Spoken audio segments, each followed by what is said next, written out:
আসসালামু আলাইকুম viewers, welcome to another video. পাখিরহাট YouTube চ্যানেলে আপনাকে স্বাগত। বরাবরের মতো চলে আসলাম নতুন আরও একটি ভিডিও নিয়ে। তো সবাইকে শুভ সকাল। তো আজকে 8টা, সাড়ে 8টা, 8টার উপরে হয়তো বাজে। তো আজকে আমি আমার কবুতরগুলো মাশাআল্লাহ এখন খুবই সুস্থ আছে। তো এখন সকালে খাবার দিলাম দেখেন। এখন একটু ঠান্ডা ঠান্ডা, এই জন্য একটু হালকা গরমের খাবার দিতে হবে। তো মোটামুটি আপনারা যারা ফেন্সি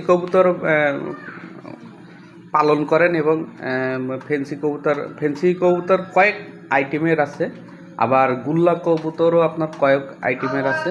তো বিভিন্ন জাতের কবুতর আছে।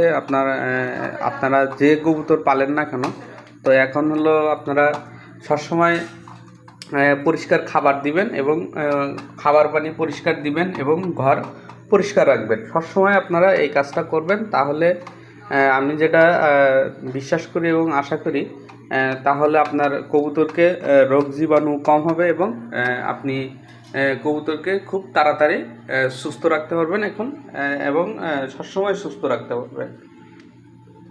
তো এইগুলো আপনাদের একটা গুরুতরভাবে আপনাদের এটা বিশ্বাস করতে হবে এবং আপনাদের মনে প্রাণে এটা রাখতে হবে যে আপনারা সবসময় কবুতরকে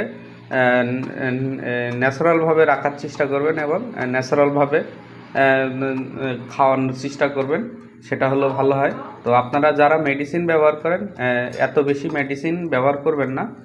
কবুতর কিন্তু আপনার তাতে অনেক মেডিসিন ব্যবহার করার পরপরই আপনি মেডিসিন ব্যবহার করা একবার বাদ দিলেন, তখন কিন্তু আপনার কবুতরের স্বাস্থ্য খারাপ হয়ে যাবে, ফিটনেস থাকবে না, তখন আপনার কবুতরের অনেক রোগ দেখা দিতে পারে।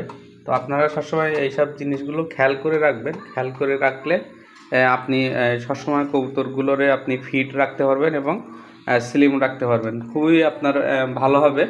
আপনারা এগুলো চেষ্টা করবেন।